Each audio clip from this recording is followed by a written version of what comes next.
দৃষ্টি আকর্ষণ করে বলছি এবং নির্দেশমূলক কথা বলেই বলছি, এই 31 দফা তথা তারেক রহমানের রাষ্ট্র কাঠামো মেরামতের 31 দফা নিয়ে আপনারা প্রত্যেকটি ঘরে ঘরে মা বোনের কাছে পৌঁছে দিবেন, প্রত্যেকটি ভাই চাচার কাছে পৌঁছে দিবেন। আগামী বাংলাদেশ কেমন হবে?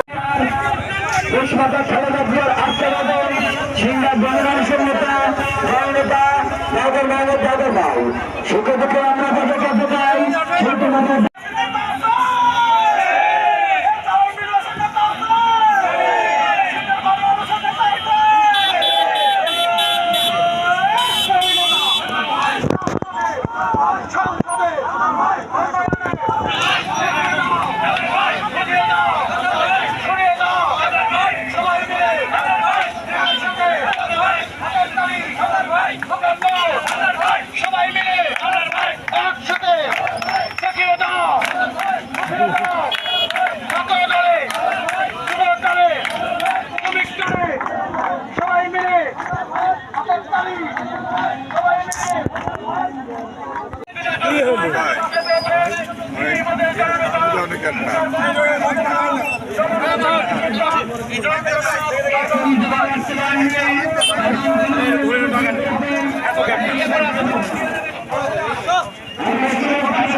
খারাপ সেখানে চেক করেন।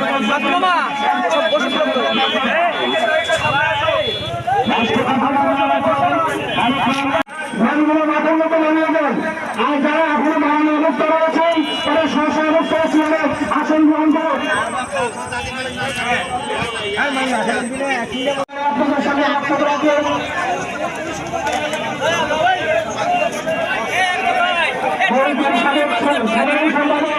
আমাদের প্রিয় ভাই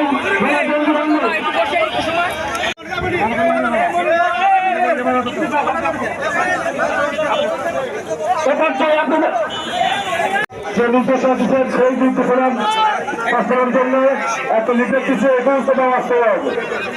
তো যাই হোক, আজকে যেহেতু আমার খারাপ আপনার তৈরি আমার মধ্যে কষ্ট করে আসার জন্য আমি সবাইকে ধন্যবাদ দিয়ে আমার কথা আমি শেষ করছি। আসসালামু আলাইকুম। এদিক সামনে থেকে লোকদের হেঁটে দেখে দিতে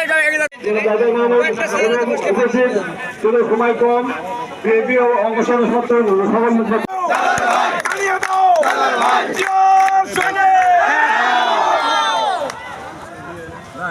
কাশপুর ইউনিয়ন যুবদল কর্তৃক আয়োজিত আজকের এই লিফলেট বিতরণ অনুষ্ঠানের সম্মানিত সভাপতি, উপস্থিত আমার সঙ্গে সকল সঙ্গীগণ এবং অত্র ইউনিয়নের বিএনপি সহ সকল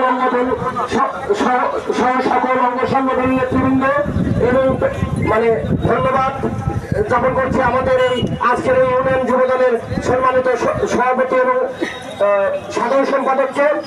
এবং আগামী দিনে যেহেতু আকাশের অবস্থা খারাপ, বক্তব্য দীর্ঘায়ু করবো না, আমি আপনাদের দৃষ্টি আকর্ষণ করে বলছি একটি কথাই, আমরা আজকে এসেছিলাম 31 দফা আপনাদের মাঝে নিয়ে, কিন্তু যেহেতু বৈরী আবহাওয়ার কারণে আমাদের 31 দফা হয়তো আমরা প্রত্যেকটি প্রকারে পৌঁছাতে পারবো না আজকে। তারপরও আমার নেতা কর্মী সহ সকল অঙ্গ সংগঠনের নেতা কর্মীর দৃষ্টি আকর্ষণ করে বলছি এবং নির্দেশমূলক কথা বলেই বলছি, এই 31 দফা তথা তারেক রহমানের রাষ্ট্র কাঠামো মেরামতের 31 দফা নিয়ে আপনারা প্রত্যেকটি ঘরে ঘরে মা বোনের কাছে পৌঁছে দিবেন, প্রত্যেকটি ভাই চাচার কাছে পৌঁছে দিবেন। আগামী বাংলাদেশ কেমন হবে এই 31 দফার মাঝে লুকিয়ে আছে। এই 31 দফার মাধ্যমে আগামী বাংলাদেশ স্বনির্ভর বাংলাদেশ, 31 দফার মধ্যে আগামী সুশাসনের বাংলাদেশ, 31 দফার মধ্যে স্বনির্ভর বাংলাদেশ। প্রিয় সহযোদ্ধা বন্ধুরা, আপনাদের এই 31 দফার মানুষের প্রত্যেকটি ঘরে ঘরে মানুষের কাছে চাইবেন 31 দফা দিবেন এবং ধানের শীষের পক্ষে ভোট চাইবেন। কি চাবেন তো নাকি? আমরা আগামী দিনে যত কিছুই হোক, আজকে 5ই আগস্টের পর আজকে কিন্তু আমরা একটি স্বাধীন উন্মুক্ত বাংলাদেশ হয়েছে, তাই না ভাই? আরো স্বাধীন হবে এই দেশ, আরো উন্মুক্ত হবে। আমার ভোট আমি দেবো, যাকে খুশি তাকে দেবো। আগামী ভোটের মাধ্যমে বাংলাদেশের এই বিএনপি সরকার তথা ধানের শীষের সরকারকে যদি আপনারা নির্বাচিত করে সরকার গঠন করাতে পারেন, তাহলে আমার বিশ্বাস আগামী দিনে যে বাংলাদেশ তারেক রহমান স্বপ্ন দেখেছে, শহীদ প্রেসিডেন্ট জিয়াউর রহমান যে 19 দফার মাধ্যমে যে আগামী বাংলাদেশের স্বপ্ন দেখিয়েছিল, সেই 31 দফায় আগামী বাংলাদেশের সেই স্বপ্নকে বাস্তবায়ন করবে। সবাইকে ধন্যবাদ। বাংলাদেশ জিন্দাবাদ, তারেক রহমান জিন্দাবাদ, খালেদা জিয়া জিন্দাবাদ। সবাইকে ধন্যবাদ।